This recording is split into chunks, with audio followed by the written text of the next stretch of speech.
Hey y'all, welcome to or welcome back to Dave's Tech Way, whichever way the situation may be. In today's video, I'm going to be building that $570 1080p gaming PC that I put the parts list together for you. I'm going to give you a short breakdown. It's going to be a real quick breakdown of the parts that's going into the system. I'll show you how to build the Intel system. And in part 3, I'll actually get into the performance of the system. But stay tuned and I'll show you how to put this Intel system together in the Masterbox Q300L. I'll be right back.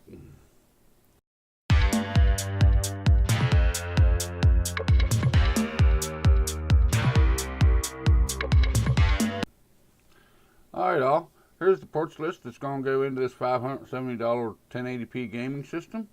We have the i5-6400. We have the MSI B150M Bazooka motherboard. We have the Cooler Master Q300L case. We have the power supply is an EVGA 450 BT 80 plus bronze, 450 watt. SSD, we have a Kingston 240 gig A4 SSD. We have a hard drive Western Digital 1 terabyte. The RAM is the Patriot Viper Elite 8 gigs, 2 by 4 gigabyte sticks, which puts you in dual channel. We have the GPU, it's NVIDIA GeForce GTX 1066 gigabyte. And we have the RGB fans from upHere, Wireless RGB LED 120s, case fans. There's 5 of them total in this case. And them's the parts that's going into this system. And now I'll show you how to put together the Intel build and how to put all these parts together in the system. Let's get started, shall we? Alright all, like you've seen in my other videos, if you've watched any of my other build videos, we're going to start out with installing the CPU. Like I said, I was going to do a how-to on this one, because I don't have a how-to on an Intel build, which is pretty well the same thing as AMD besides the socket and the heatsink. But being an Intel build, you got this little lever right here. You got to push it down and pull it to the side and lift it up. And it'll lift up this housing right here, the hold down plate. And it flips up.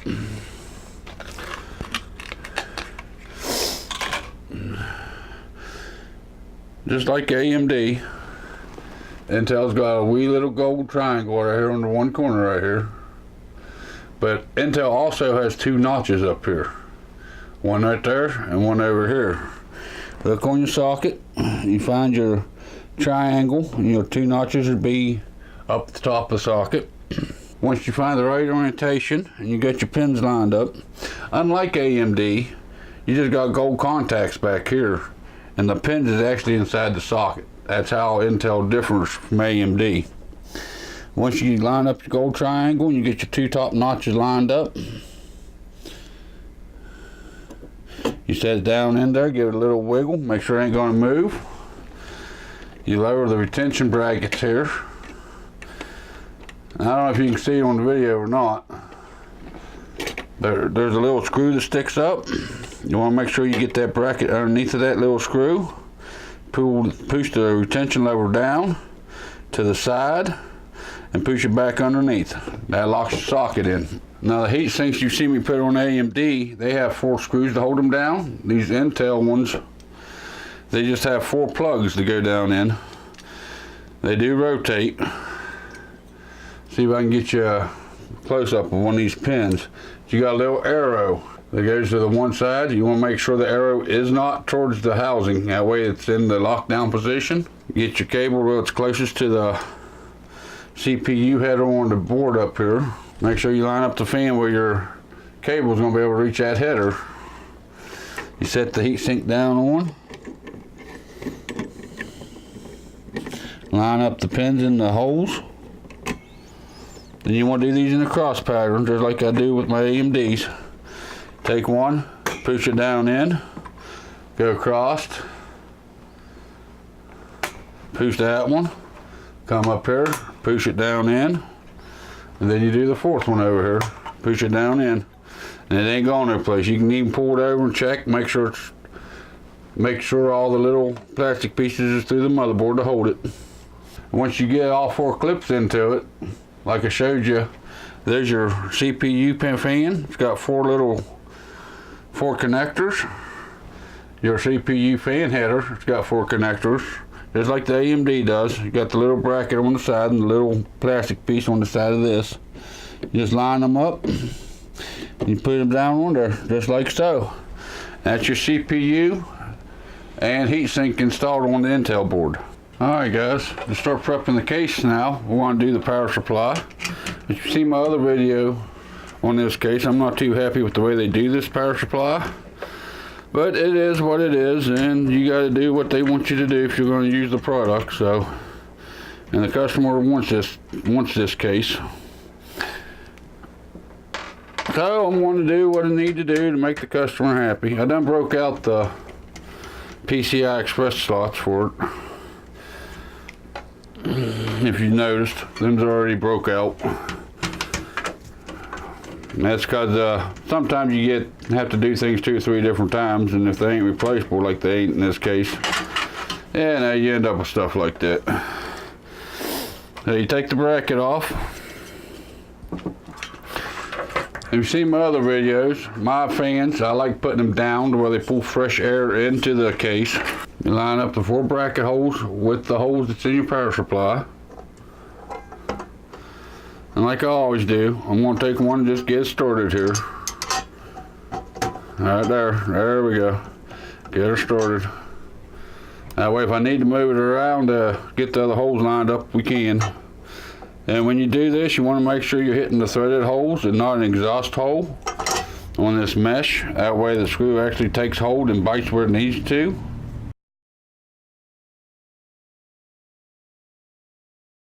Since that's the 4th hole, I'm going to go ahead and tighten it down to where it needs to be. I'm just going to snug them down to about wrist tight. I'll do opposite corners. I don't really have to do opposite corners. It's just a habit I've gotten into over the years of doing this. Especially with the CPU coolant fans. So you'll see me do it a lot throughout pretty well anything that screw down has got 4 screws on it. Now you got to slide it into the case with the bracket on it. Just like so. And that's a little bit of a pain with the way I'm doing it. I actually got the case laying on its front. That way I can get it on camera for you guys. But just like I did the other 4 screws, I'm gonna get the one started into it. Just like so.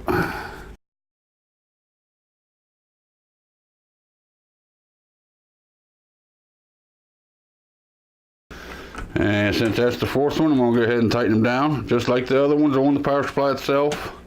I'm going to get them about wrist tight. It's about all you really need.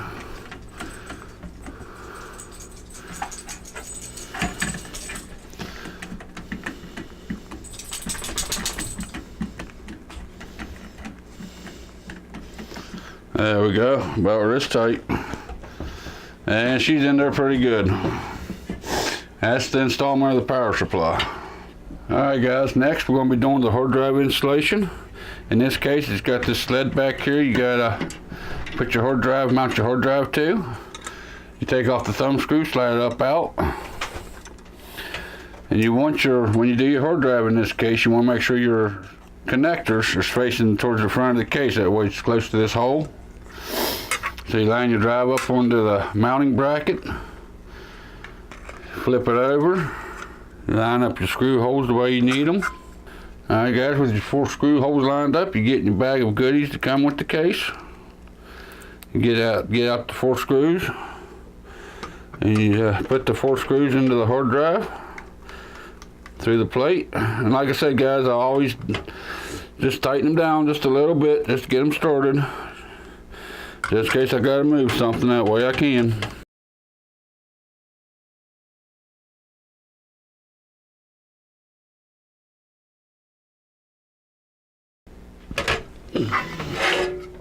Flip it over. Put these little prongs right here. You got these little prongs. Slide them down into the slots inside the case.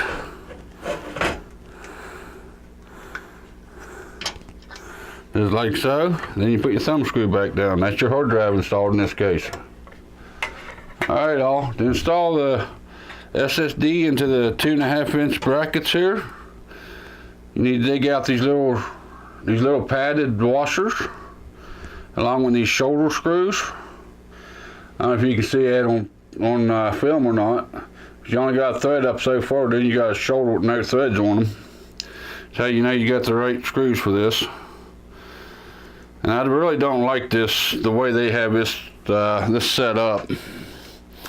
But you got to take the hard drive, and the way I want to do mine, I want my SATA connectors close to this hole right here, because the hard drive, because the SSD sets like this, where the holes will line up. There you go. Reach up in here and get it up in there, like so. Set the case back down. Then you take one of the screws with the rubber washers on it and get it started into the hole.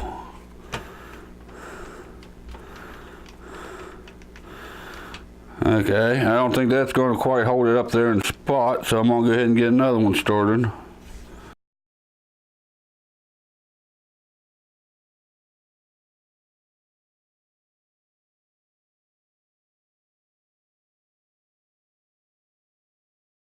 Okay, once you get them started, you need to slide them over into them smaller holes. Then you can finish tightening them down. Alright guys, now we're going to do the motherboard. This is your I/O shield. This used motherboard I bought did come with the I/O shield, which was nice. I actually asked them if it came with one before I bought it.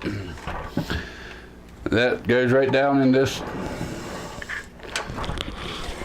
You got this rectangle right here in the back of the case. You slide your I/O shield down into it. Whenever you slide these in most cases, generally in most cases, your audio ports need to go down towards your expansion slots for your motherboard. And if you need to, you set your motherboard down in there like it needs to go and check that to make sure. But most generally they go down towards the expansion slots.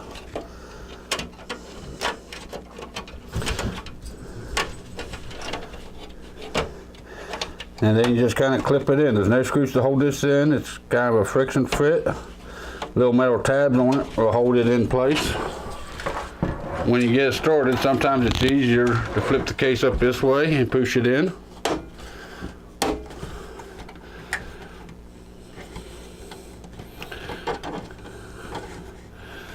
There we go.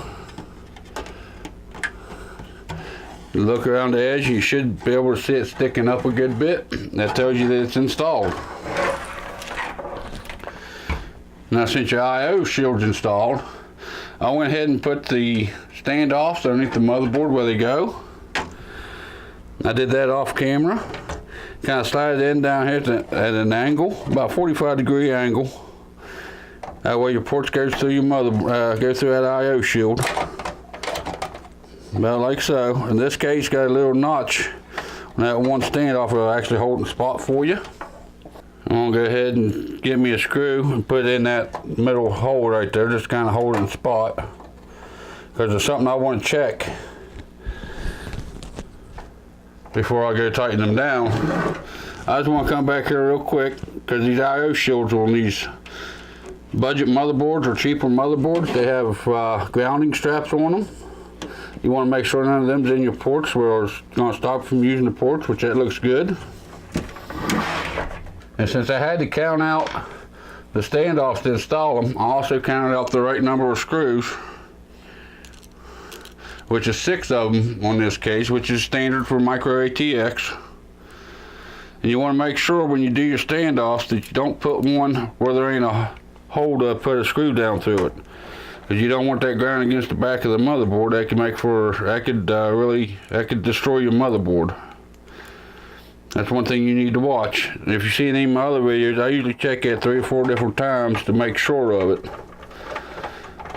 Like I said, I did the standoffs off camera, so I did check it several times to make sure of it. Then you just go around and get your screws started, just like I do with everything else.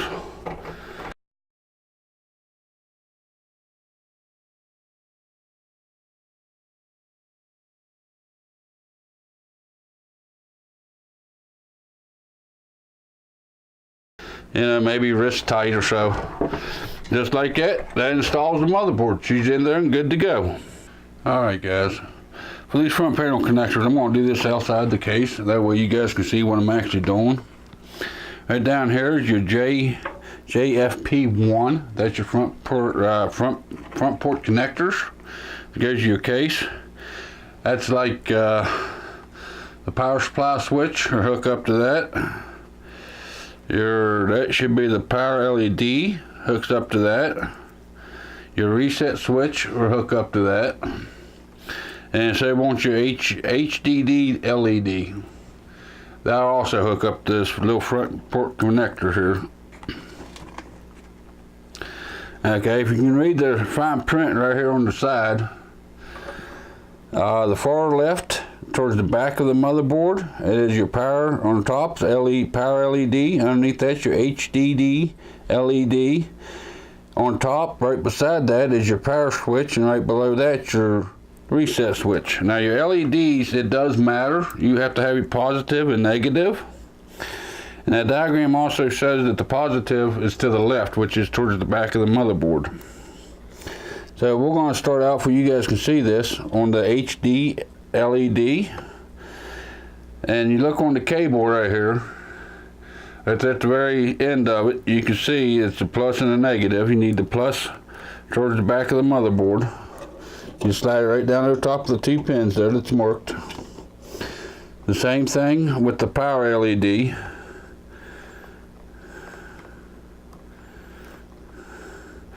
Your power LED will come in two things. It ain't in one block like the rest of them. One's marked negative, one's marked positive. When you do your power LED, guys, since it's split like that, sometimes it's easier to do one at a time than it does to try to put them together.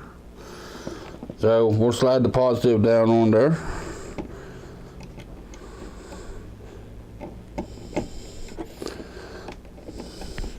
Okay, then we'll do the negative right beside it, just like the diagram shows.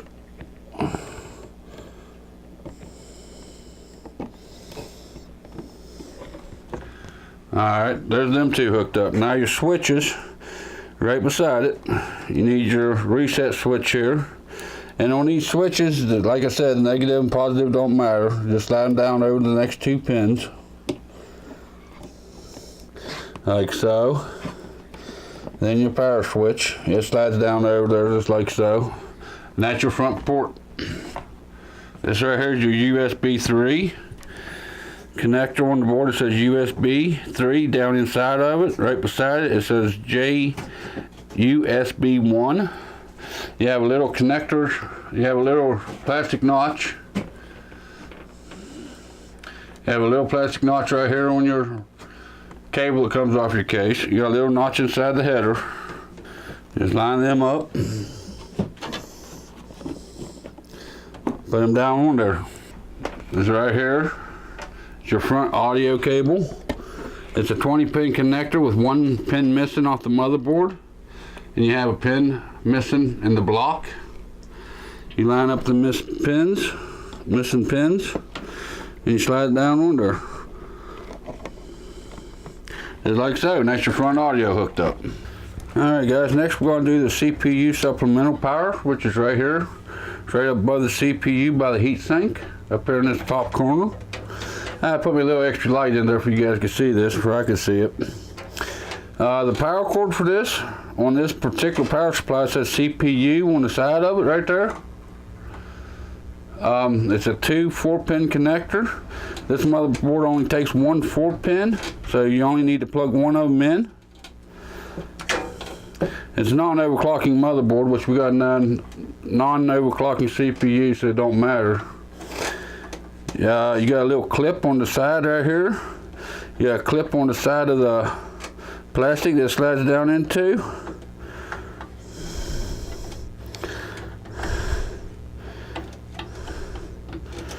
And you slide down in there until she clicks. And the rest of that you just kind of run behind the back of it. That way you can cable management later. Alright guys, next we're going to do this here is the 24-pin. It's a 20 plus 4-pin connector. That's your motherboard. On this one here it's listed as MB Right here's the only connector that looks like this on your motherboard. That looks like it right here on the motherboard. You got a little plastic clip on the side. You got a clip on the side of the connector. You line them up and you slide it down on. Sometimes you have to support the edge of the motherboard to get this to click down in all the way.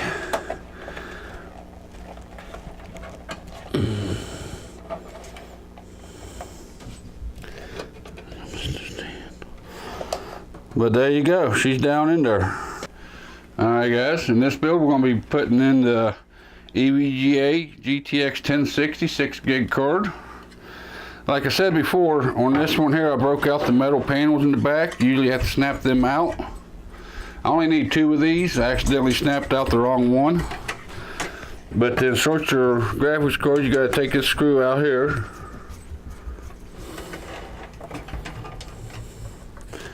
Then you got to take out these 2 screws.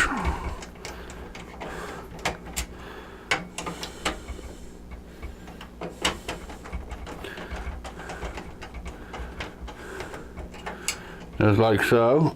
Put them to the side. Lift that little metal plate up off.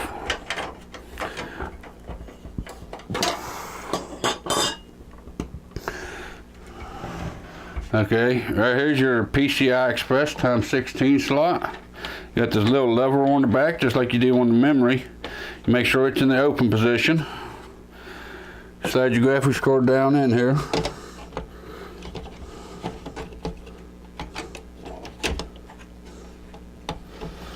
Line up with the slot. And if you're smart guys, that's the way you figure out which metal plates you need to remove. You set it down in here, see which one it lines up with, and them's the metal plates that you remove.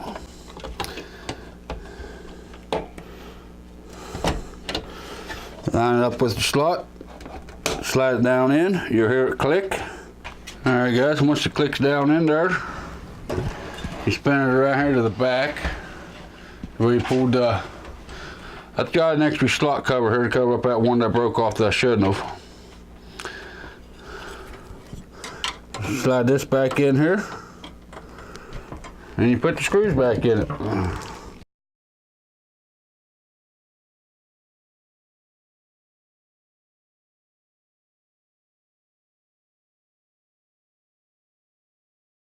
And with that done, it's good and secure. Alright guys, before we hook up the power for the graphics card, I'm going to do the SATA cables for the drives. Right here, this one here's got the right angled ones on it.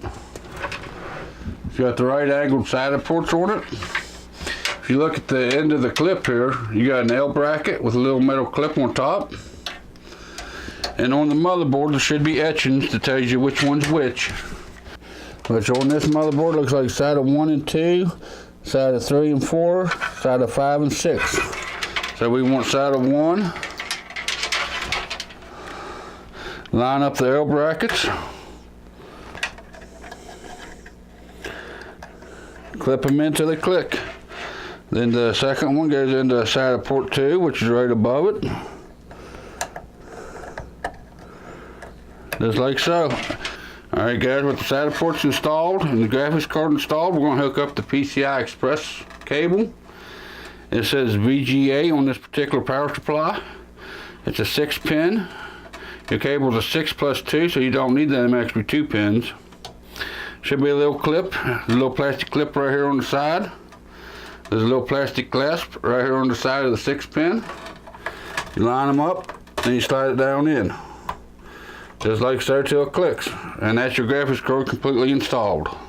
Alright guys, I don't know if you can see this or not, but right back here's your SATA connector for your solid state drive. It's just like the motherboard's got an L shape. Just like the end of the connector does with the little metal clip on it. There's no clip on the drive, but it's got an L shape on it. You line them up, you slide it down on. That connects your SATA for that one. Then you take your SATA power from your power supply. It's also L-shaped, but there's no metal clip on it. Line it up on the L on the back of the drive. Just like so. You slide it down on there. Sometimes they click, sometimes they don't.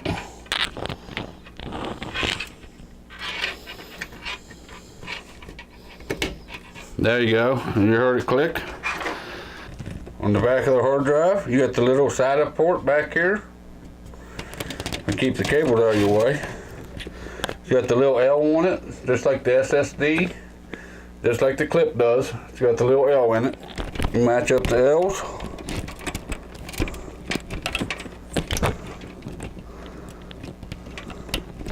You slide it down one. And you do the same thing with your SATA power cable. It's also got an L, but it's a little bit bigger connection. You line up the L's.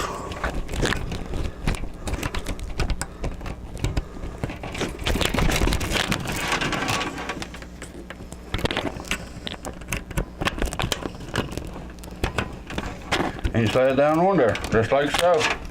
And that's your hard drives installed all the way. Alright guys, now we're going to be installing the RAM. It's been a few days, but the guy backed out of me on eBay on selling me the RAM that I run in the bid, so I had to order new RAM. So yeah, so now since the system's pretty well done, now we're going to be putting in the RAM as the last bit of what needing done to the system.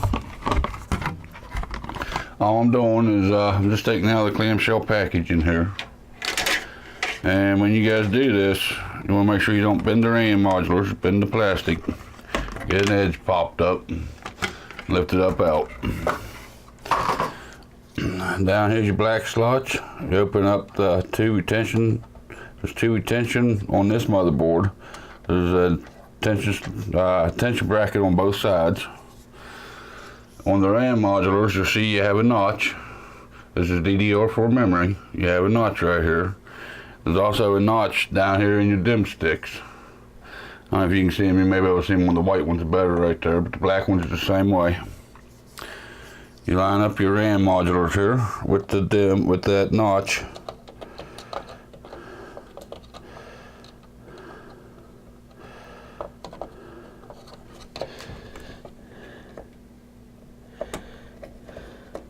Just like so. Push down one side, push down the other side. You'll hear them click in. Second modular, you do it the same way. Line up the notches.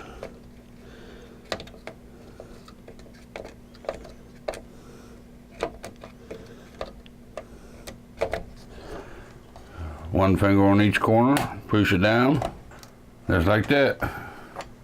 And that's the RAM installed.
Alright all, that's my how-to on the Intel system. It's the same thing as the AMD, you know, just the socket's a little bit different and the way the stock air cooler goes on is a little bit different.